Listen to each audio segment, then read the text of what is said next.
Selamat pagi siang semuanya. Hari ini kita akan membahas topik yang sangat mendasar dalam studi hubungan internasional, yaitu negara dan kedaulatan.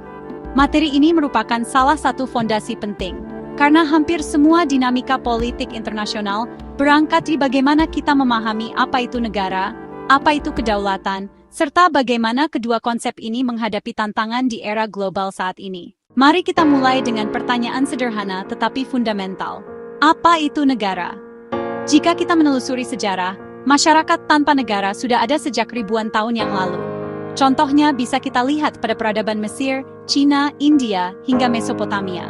Namun, konsep negara modern baru berkembang pada awal abad ke-19, dan kemudian semakin menguat setelah Perjanjian Westphalia tahun 1948. Perjanjian ini sering dianggap sebagai tonggak lahirnya sistem negara modern, karena menetapkan prinsip kedaulatan negara dalam sistem internasional. Sejak saat itu, jumlah negara di dunia semakin bertambah, hingga mencapai lebih dari 190 negara pada masa sekarang. Namun, penting untuk kita pahami bahwa negara tidak sama dengan pemerintah, dan tidak pula sama dengan bangsa. Pemerintah hanyalah aktor yang memegang kekuasaan negara untuk jangka waktu tertentu. Pemerintah bisa berganti, tetapi negara tetap ada. Sedangkan bangsa adalah kumpulan orang yang memiliki kesamaan identitas, seperti budaya, sejarah, atau etnisitas. Artinya, bangsa adalah aspek sosiologis, sedangkan negara adalah entitas politik.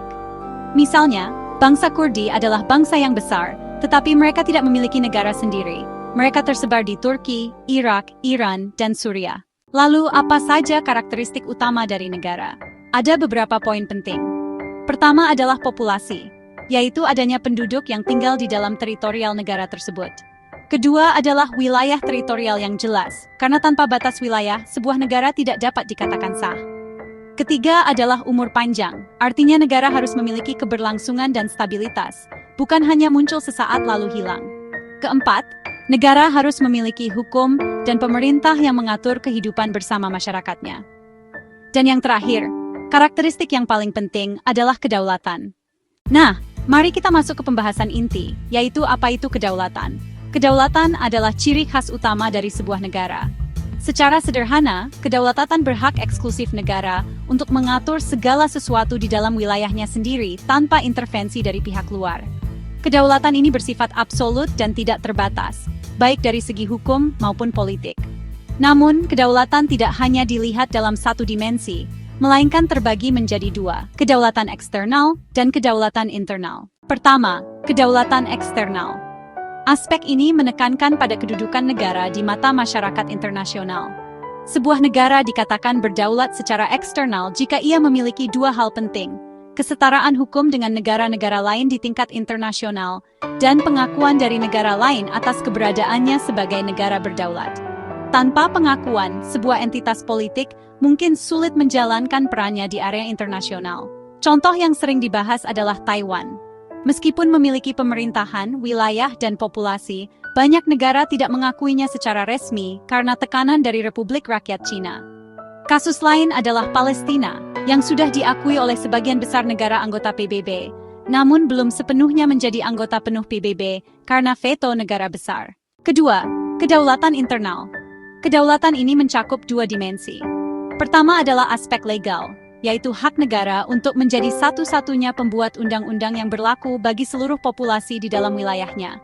Kedua adalah aspek praktik, yakni kemampuan negara untuk menegakkan hukum tersebut secara efektif di seluruh wilayahnya.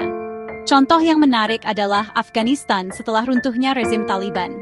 Secara legal, pemerintah Afghanistan memiliki hak untuk membuat undang-undang, tetapi secara praktik, pemerintah sering kesulitan menegakkan hukum di seluruh wilayah karena adanya kelompok pemberontak. Namun, pada titik ini, kita harus menyadari bahwa konsep kedaulatan yang absolut sudah banyak dipertanyakan dalam era global saat ini. Mengapa demikian? Karena kedaulatan negara menghadapi berbagai tantangan besar. Pertama adalah munculnya aktor-aktor internasional baru.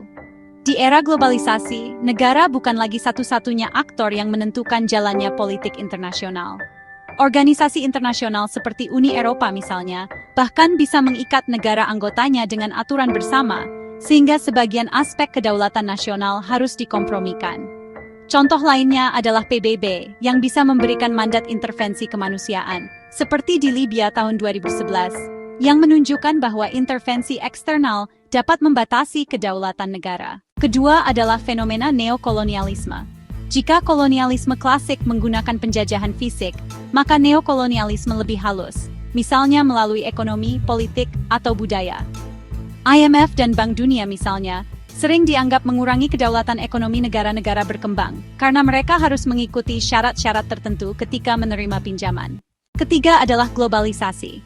Proses globalisasi membuat batas-batas negara semakin kabur. Arus perdagangan, keuangan, migrasi, dan informasi bergerak melampaui batas negara dengan sangat cepat. Sebagai contoh, negara seringkali tidak mampu sepenuhnya mengontrol arus informasi di era internet, media sosial, atau bahkan transaksi keuangan global. Dan terakhir, ada hubungan-hubungan informal yang terbentuk di luar jalur formal negara.